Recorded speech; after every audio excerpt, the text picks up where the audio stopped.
Assalamualaikum warahmatullahi wabarakatuh.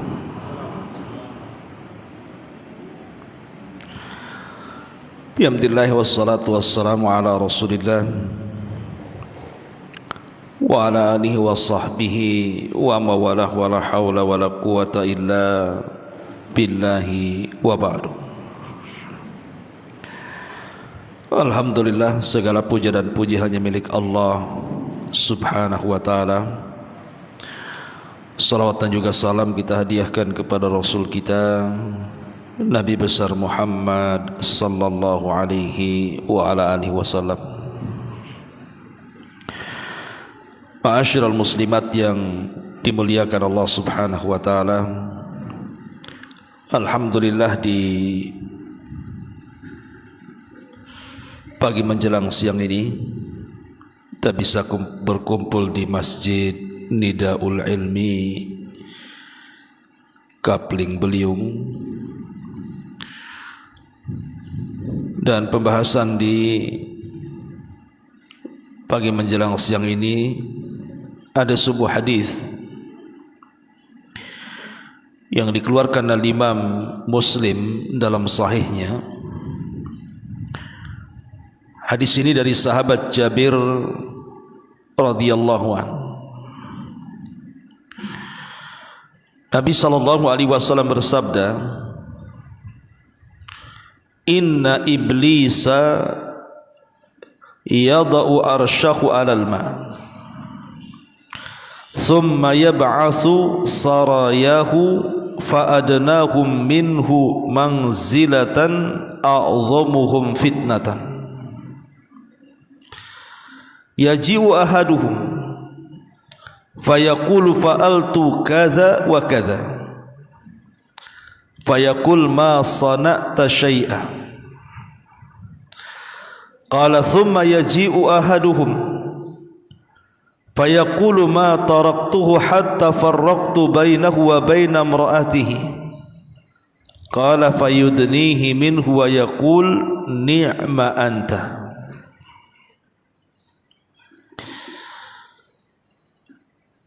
Nabi sallallahu alaihi wasallam bersabda dalam hadis Jabir di sini, sesungguhnya iblis telah meletakkan singgasananya di atas lautan. Dari singgasana itulah dia mengutus para pasukannya. Setan yang paling dekat kedudukannya adalah yang paling besar fitnah dan godaannya.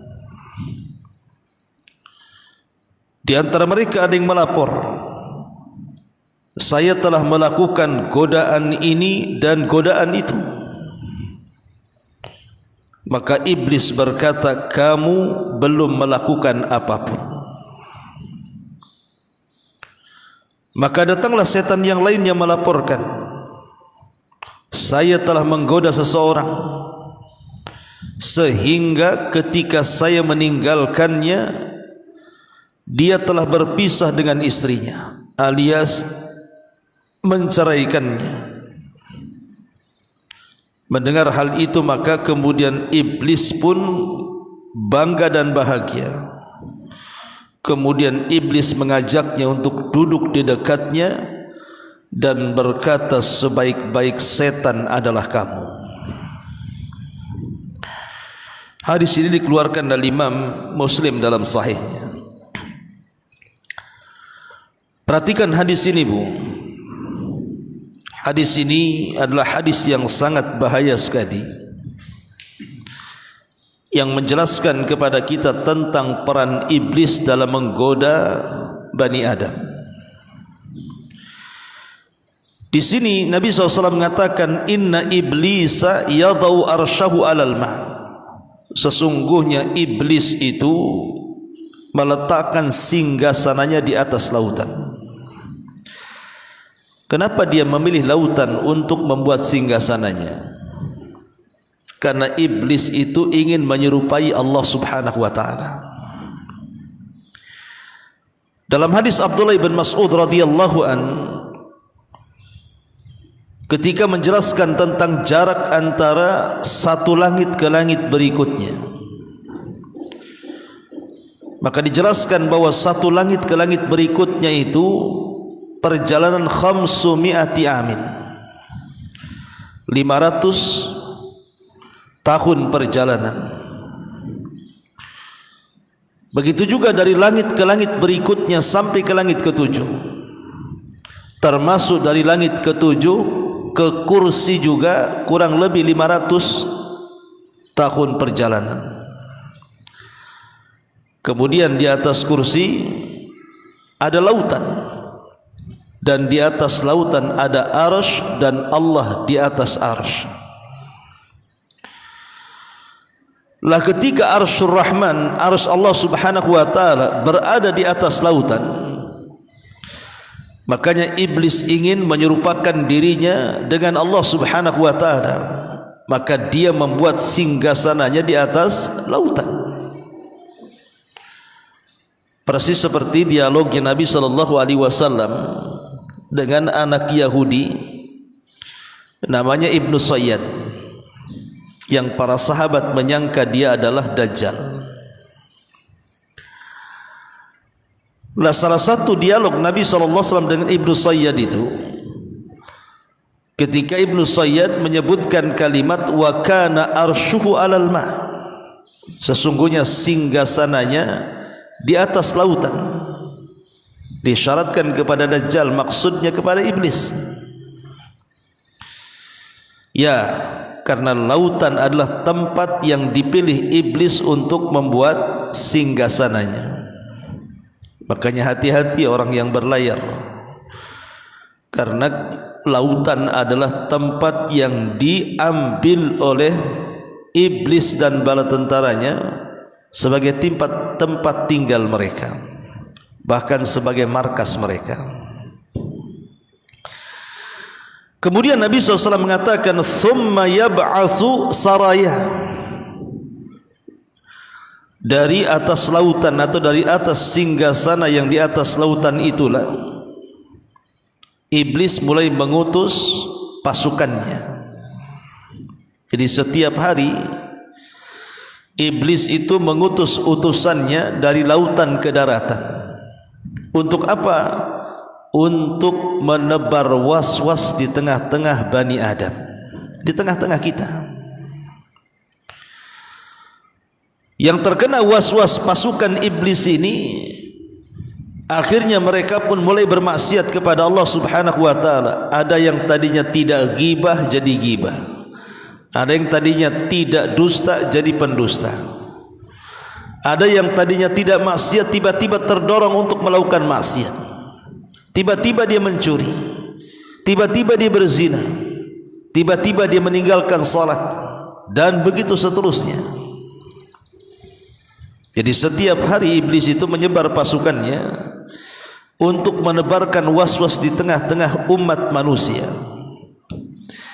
Kemudian Nabi SAW mengatakan fa'adnahum minhum manzilatan a'dhamuhum fitnatan, maka setan yang paling dekat kedudukannya dengan iblis adalah yang paling besar godaannya. Jadi nanti setelah setan ini mengutus pasukannya, iblis ini mengutus pasukannya, dalam satu hari itu mereka berhasil menggoda fulan dan alan, maka mereka akan pulang dalam satu hari itu melaporkan apa yang mereka telah lakukan. Maka dari sekian setan itu, ada setan-setan yang oleh iblis didekatkan kepada dirinya. Lah kalau ada setan dari pasukan iblis yang didekatkan kepada dirinya, ketahuilah bahwa setan ini yang paling besar fitnahnya, yang paling besar godaannya. Kemudian Nabi SAW menjelaskan, yaji'u ahaduhum fayaqulu fa'altu kadza wa kadza. Lalu di antara mereka yang sudah bertugas itu menghadap kepada iblis, kemudian melaporkan bahwa dia telah melakukan ini dan itu. Aku sudah melakukan ini dan itu, aku sudah menggoda si anu itu. Dulu rajin sholat, sekarang sudah tidak sholat lagi. Aku sudah goda si anu, dulu dia suka sedekah, sekarang sudah tidak sedekah lagi.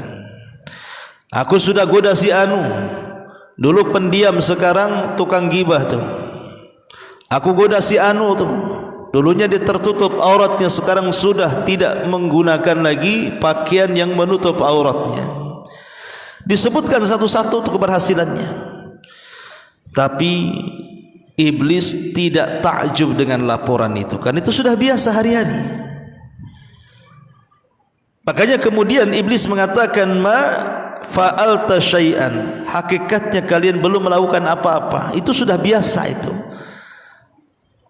Yang seperti itu sudah biasa. Yang tadinya dermawan jadi bakhil, yang tadinya menutup aurat jadi membuka aurat, yang tadinya tidak suka gibah jadi suka gibah. Itu sudah biasa itu. Tiba-tiba kemudian ada salah seorang pasukan iblis menghadap iblis dan mengatakan, ma taraktuhu hatta farraqtu bainahu wa baina imratihi. Maka satu pasukan iblis ini mengatakan kepada iblis, saya melapor wahai Tuhan.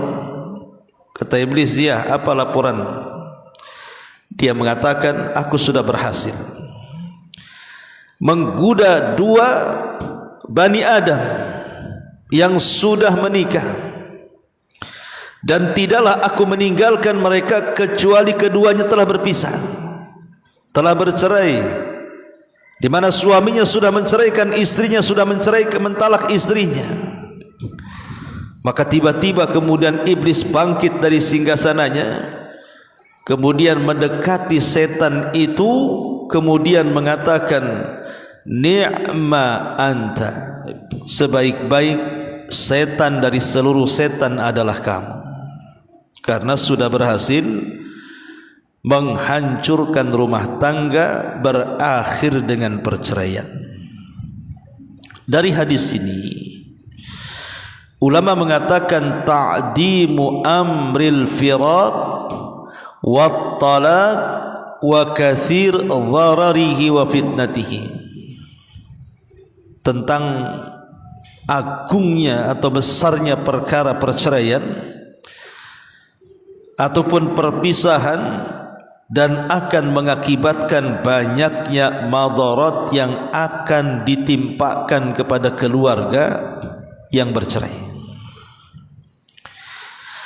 Ma'asyiral muslimat yang dimuliakan Allah Subhanahu wa taala, makanya saya sarankan Buya, ini nasihat saja, jangan menolong iblis untuk melancarkan tugasnya menceraikan orang. Contoh maunya Buya, ada teman ibu datang kepada ibu, kemudian mengeluhkan keluarganya. Ya, namanya besti, ya didengar aja kan begitu ya.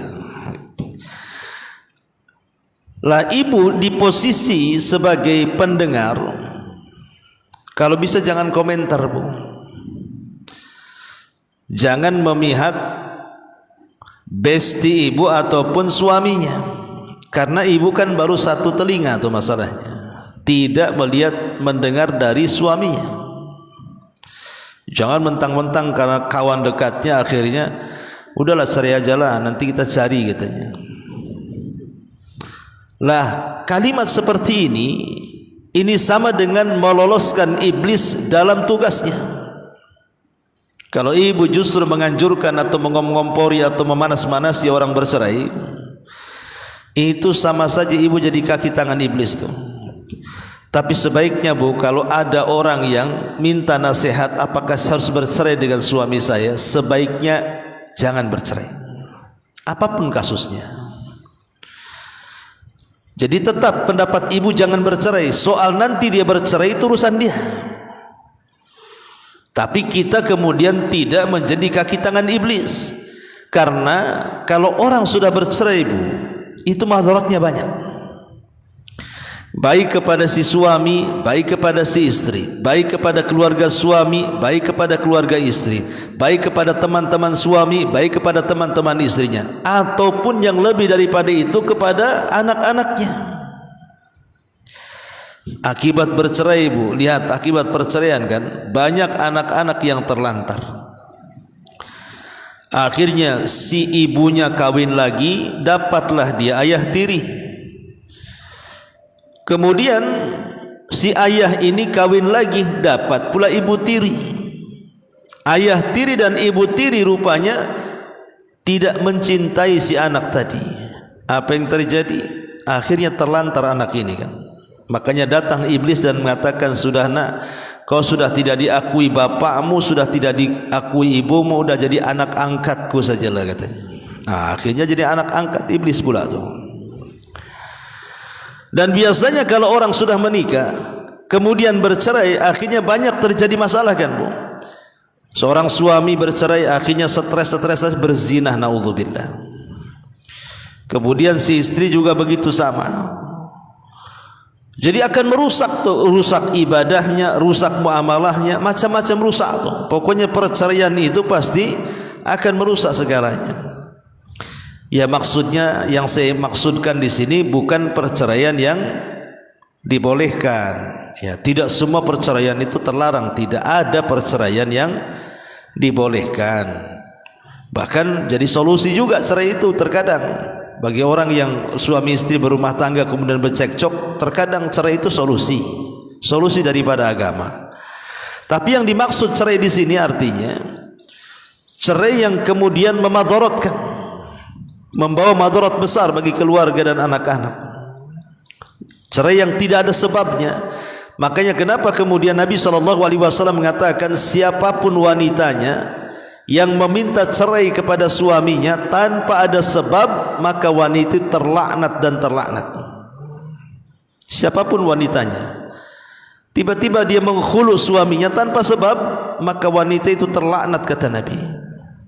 Karena perkara perceraian ini bukan perkara mudah, karena ikatan yang paling kuat dalam Islam ini adalah ikatan pernikahan. Itulah disebut dengan mitsaqun ghalid namanya.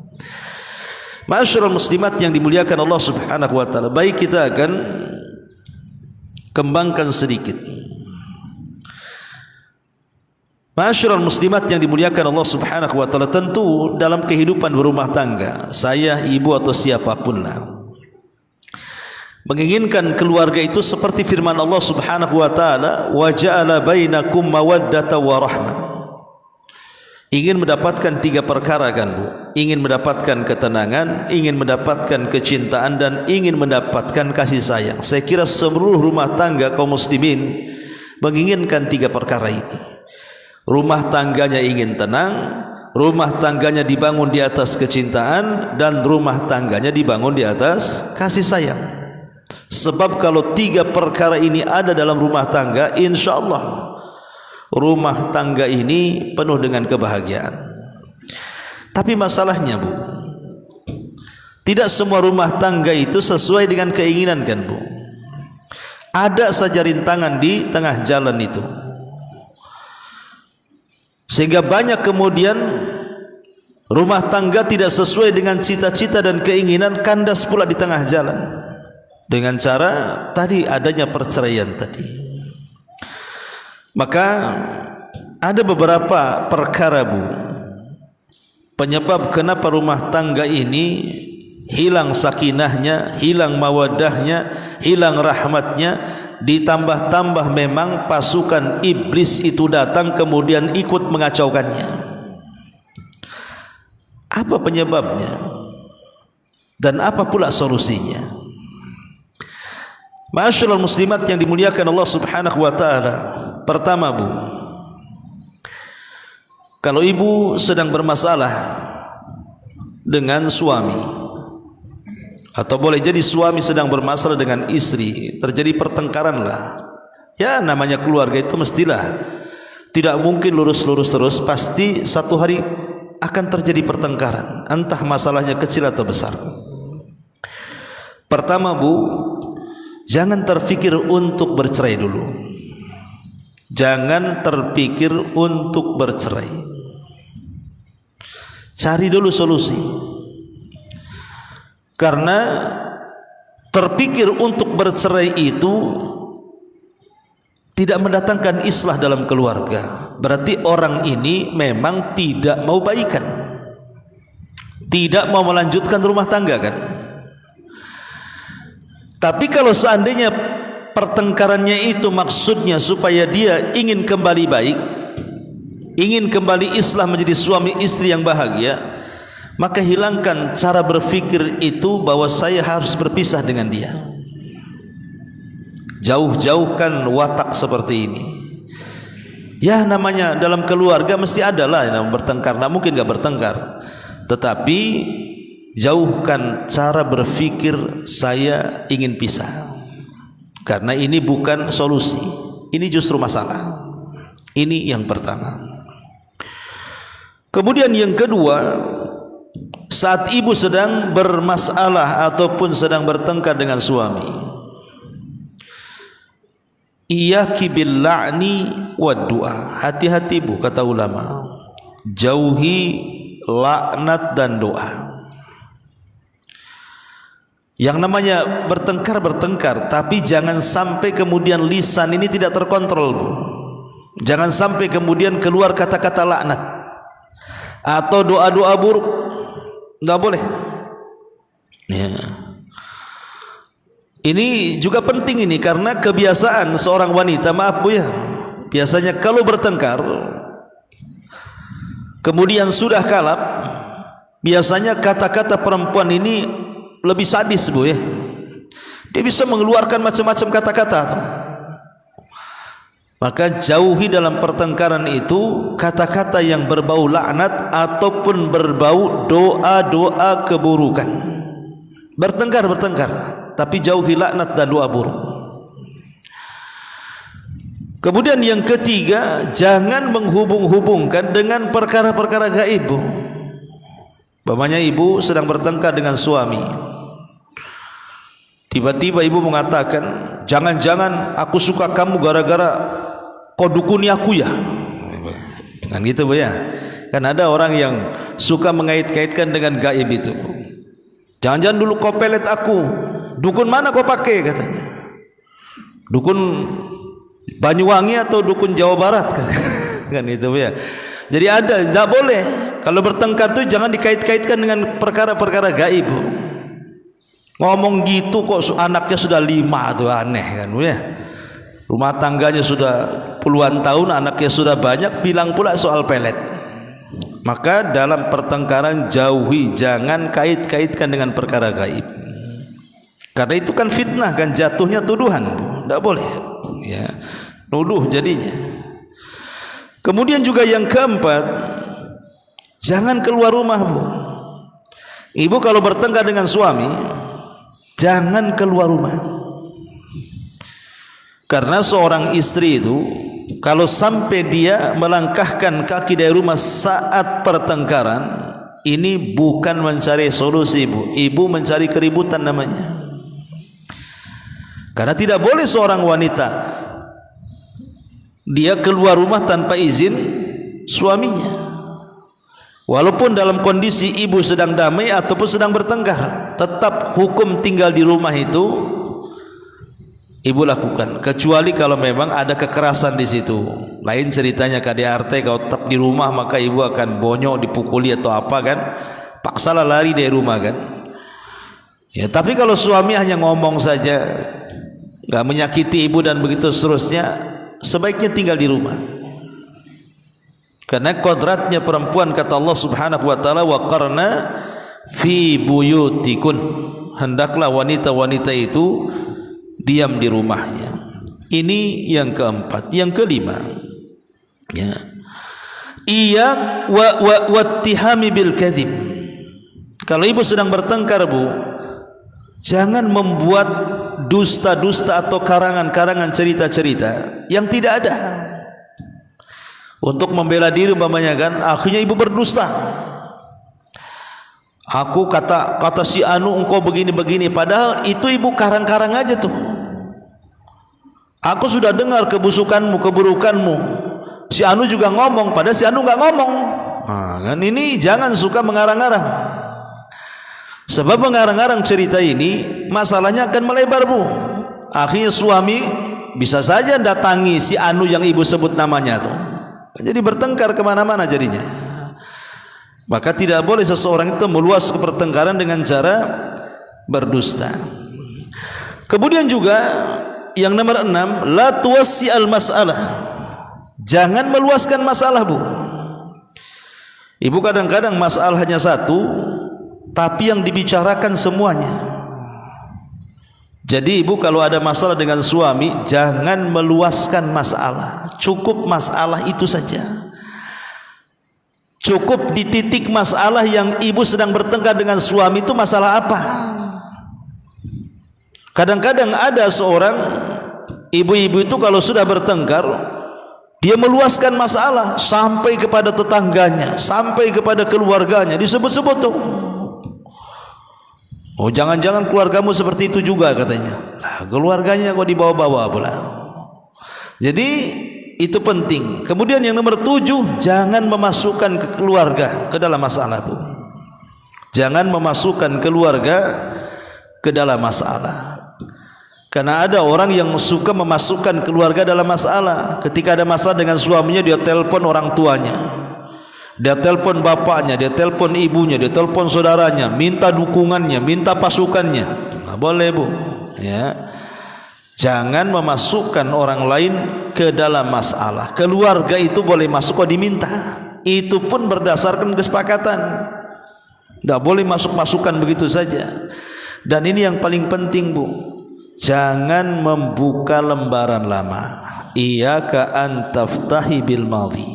Jangan membuka lembaran lama. Ya, saya akuilah kadang-kadang ibu ini punya MP3 di kepalanya kan. Rekaman 20 tahun, 10 tahun itu masih hafal kadang-kadang. Ya mungkin enggak tahu, mungkin apa ada catatannya gitu. Tapi biasanya kalau laki-laki, Bu, laki-laki itu jarang dia mengungkit perkara-perkara lama. Dia akan fokus kepada masalahnya saja. Tapi kalau ibu-ibu bertengkar, itu masalah 10 tahun yang silam, mulai harinya, bulannya, tanggalnya, tahunnya, detail dia bisa kemudian merunutkan kejadiannya tuh. Ibu jangan ya, kalau bertengkar jangan membuka lembaran lama. Titik masalah itu saja yang diselesaikan. Sebab kalau ini yang jadi masalah, ini pasti terjadi perceraian, Bu. Pasti terjadi perceraian. Ya. Maka jangan membantu iblis untuk supaya terjadi perceraian di antara sepasang suami istri. Kemudian juga al-ghiratuz zaidah, cemburu yang berlebihan. Cemburu itu boleh dalam Islam, bahkan itu tanda cinta kan. Orang kalau tidak cemburu berarti tak cinta dia. Justru cemburu itulah yang merekatkan hubungan suami istri. Tapi ada cemburu-cemburu itu yang melampaui batas, sehingga terkadang tugas malaikat Raqib dan Atid itu ibu pula yang pegang. Ini suami baru pergi nih. Di mana, Bang? Sama siapa? Lagi ngapa di situ? Jam berapa balik? Ya. Awas kalau tak balik. Ini sudah jam sekian, Bang. Nah, terus akhirnya kemudian gimana suami loh kalau keluar dipantau seperti ini kayak dibuat anak-anak. Oh, lama-lama ya suami juga stres kan, Bu. Dia bukan robot kan gitu. Maka terkadang cemburu zaidah tambahan ini bukannya menunjukkan rasa sayang, Bu, rasa cinta seorang wanita kepada suami, justru ini membuka pintu talak. Ya, maka serahkanlah kepada Allah Subhanahu wa taala. Pokoknya serahkan, doakan suami di luar sana tidak ada masalah, serahkan. Ya. Kemudian juga jauh khianat, Bu. Jauhi berkhianat. Karena suami itu tidak suka. Saya sekarang menjelaskan ibu aja ya, nasihatkan ke ibu. Saya depan saya tidak ada suami, makanya saya fokus ke ibu-ibu aja. Jadi hindari al-khianat. Contoh umpamanya, insya Allah kalau ibu sudah ngaji, sudah hijrah, insya Allah lah, mudah-mudahan Allah lindungi kan. Tapi kalau di luar sana, Bu, orang-orang awam itu yang mereka sudah punya suami tapi berdandannya itu di luar kayak tidak punya suami. Akhirnya menggoda laki-laki lain, menggoda tetangga, menggoda teman-teman yang lama, dan begitu seterusnya. Akhirnya jatuh kepada pengkhianatan. Seorang suami ketika melihat istrinya berkhianat dengan seorang istri ketika melihat suaminya berkhianat itu berbeda, Bu. Kalau seorang istri biasanya melihat suaminya selingkuh, biasanya ya boleh jadi mungkin hilang cintanya, hilang sayangnya, tapi dia akan berusaha mempertahankan rumah tangganya. Apalagi kalau si istri itu cinta dengan suaminya. Tapi kalau suami melihat istrinya selingkuh, Bu, itu beda. Pasti dia akan menceraikannya. Makanya hindari khianat dalam rumah tangga. Kemudian juga adamul ihtimam bil madhar. Juga di antara sebab kenapa hilangnya sakinah, mawaddah, warahmah, kemudian juga munculnya percekcokan, pertengkaran sampai kepada tingkat perceraian, itu karena ibu tidak ada ihtimam. Ihtimam itu maksudnya tidak ada semangat ya dalam madhar. Madhar itu sesuatu yang tampak dari pakaian ibu, penampilan ibu, wajah ibu di hadapan suami. Seolah kalau ibu sudah menikah dengan suami itu tidak mungkin cerai 100 tahun kan itu. Enggak begitu, Bu. Jadi di antara sebab hilangnya juga perasaan sakinah, mawaddah, warahmah itu ketika ibu tidak jaga penampilan. Ya, penampilan itu bisa saja dari fisiknya dijaga, dirawat gitu ya, atau mungkin dari akhlak, atau mungkin dari lisan, ucapan ya, maka robahlah. Jadi kalau bisa setiap hari itu ada perubahan gitu ya, walaupun mamanya sudah lama menikah. Karena itu penting madhar dalam keluarga itu. Betapa banyak suami yang benci dengan istrinya gara-gara ucapannya yang kasar. Ada juga gara-gara penampilannya yang kurang menarik. Ada juga yang akhlaknya kurang beradab, dan begitu seterusnya kan, Bu. Madhar itu penting dalam keluarga. Maka perhatikan. Termasuk juga hindari al-kadzib. Dusta. Dusta itu maksudnya dusta yang fahish, dusta yang menjadikan seorang suami akhirnya bertengkar dengan orang lain. Sering saya contohkan umpamanya begini. Ibu curhat sama suami, "Bang, itu tetangga sebelah itu kayaknya kurang ajar sama saya, Bang." "Kenapa, Dek?" Saya setiap lewat di depan rumah dia, itu dia pandangi aku aja," katanya. Padahal nih tetangga ini tidak pernah mandangi dia. Tapi memang ibu hendak mencari konflik dengan tetangga kan. Ya, suami apa enggak cemburu, bisa bertengkar tuh. Boleh jadi mungkin sekali-kali dia mandang, entah mandang ke arah mana, terpandanglah ibu kan begitu. Bukan berarti kemudian dia pandang terus dan begitu. Ya, kalau jelas-jelas memang dia memandang terus, perhatikan terus, membidik terus, bolehlah kita laporkan kan. Tapi kalau selama bertetangga hanya 2 kali dia pandang, boleh jadi mungkin dia memandang baju ibu yang tidak serasi dengan kulit kan, nggak tahu juga. Ibu hitam, kemudian pakaian putih, hitam putih kan ini. Tengokinlah sama tetangga tuh. Jadi kalau seandainya kemudian berdusta dengan sampai tingkat dustanya itu mengakibatkan pertengkaran, nah ini bahaya, Bu. Ya. Termasuk al-ihanah, jangan sampai merendahkan suami. Bertengkar tapi jangan merendahkan suami di hadapan anak-anak. Jangan sampai merendahkan suami di hadapan keluarga. Termasuk kasratul intiqadi wasyaqwa. Ulama mengatakan banyak mengkritik dan banyak mengeluh. Jangan suka banyak mengkritik dan banyak mengeluh. Itu suami tidak suka yang seperti itu. Termasuk al-kasul wal bakhil, malas, bakhil, at-tasallut, mau menang sendiri. Itu yang hal-hal yang seperti ini, Bu, ini pemicu hilangnya sakinah, mawaddah dan rahmah. Intinya jangan sampai kemudian perkara-perkara ini menjadikan iblis ini berhasil untuk mencerai-beraikan rumah tangga kaum muslimin yang target utamanya adalah orang yang berkeluarga.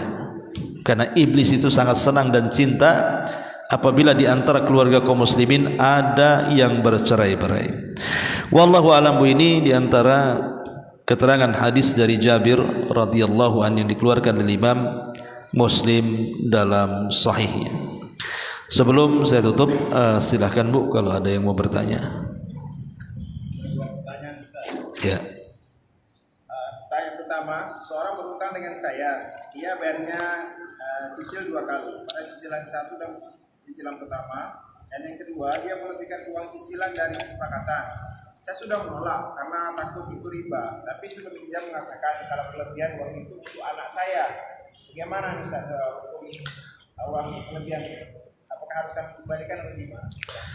Ya, alhamdulillah. Membayar hutang itu sebuah kewajiban karena termasuk jazaul ihsan ilal ihsan. Kalau orang berbuat baik kepada kita, maka hendaklah kita berbuat baik kembali kepada orang yang telah berbuat baik kepada kita. Orang itu sudah berbuat baik kepada kita, meminjamkan uangnya, maka apabila sudah sampai temponya, balikan. Jangan membalas kebaikan dengan keburukan. Nah, salah satunya juga kalau mau melebihkan dari bayaran itu jauh lebih baik lagi. Jadi ibu utang sama saya 100, kata saya bayar bulan depan Bu ya. Kemudian ibu melebihkan 110, maka itu sebuah kebaikan. Melebihkan bayaran hutang sebuah kebaikan karena itu bentuk balas budi namanya. Yang jadi riba itu kalau pihak peminjam memang terkenal rentenir atau suka membungakan uang, ngomong atau tidak ngomong, bicara atau tidak bicara, memang dikenal kalau minjam sama dia 100 harus balikan 110. Lah kalau itu yang terjadi maka tidak boleh, itu sudah masuk pada riba. Tapi kalau ibu meminjam kepada orang yang tidak dikenal dia suka membungakan uang, meribakan uang, maka sebagai budi baik kita, maka kita lebihkan. Ya, dan ibu terima saja kalau saya lebihkan, itu hadiah karena sudah berbuat baik kepada orang itu, namanya busyrul ajil namanya. Itu kabar gembira yang didahulukan di dunia.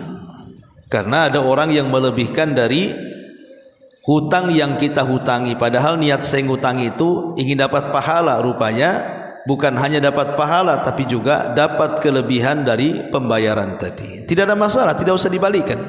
Ya, wallahu a'lam. Ya. Buang angin setelah salam pertama, sebelum salam kedua, apakah sholatnya sah atau harus diulang? Ya, alhamdulillah. Hukum dalam salat, salam itu bagian daripada rukun.